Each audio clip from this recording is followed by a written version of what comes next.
Everyone, আসসালামু আলাইকুম। This is Mithila, Mithila's daily blog থেকে সবাই কেমন আছেন? আজকে চলে গিয়েছিলাম সিলেটে আমি মাহাতির শপিং। ডেস্টিনেশন সিলেট। আমরা নেত্রকোনা থেকে সিলেটে যাব। যেহেতু সিলেটে যাব, সেটার বাস হচ্ছে জালালাবাদ। টিকিটের দাম ছিল 700 টাকা করে, 3 জন নিয়ে নিয়েছিলাম। আমরা ভৈরব অলরেডি পার হয়ে গিয়েছিলাম। মাঝখানে আমরা একটু ব্রেক নিব, 2বার ব্রেক নিয়েছি, আমি একবার জাস্ট ভিডিও করেছি। আমি একটা গরম গরম চা নিয়েছিলাম, এই চাটা খুবই মজা ছিল। এই হোটেলটা ভালো ছিল, পরিষ্কার পরিচ্ছন্ন ছিল, একদম নিট অ্যান্ড ক্লিন। কিন্তু আরেকটা স্টপেজ দেয় যেটা খুবই বাজে। আলহামদুলিল্লাহ এবার স্টপেজটা বাজে দেয় না, খুবই ভালো দিয়েছে।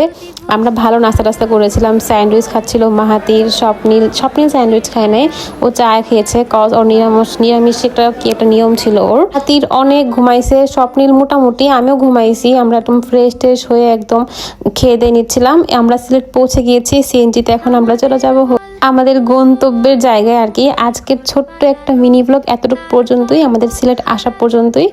এই যে ওরা রুমে দুষ্টামি করতেছিল, মাহাতি হচ্ছে শর্ট প্যান্ট পরছে দেখে স্বপ্নিল চাপড়ে চাপড়ে বলতেছিল, দুষ্টামি করতেছিল। নেক্সট সিলেট ঘোরার আরো সিরিজ দিব। আজকে এই পর্যন্তই। Till then take care, tata পাবে, আল্লাহ হাফেজ, থ্যাংকস ফর ওয়াচিং, বাই।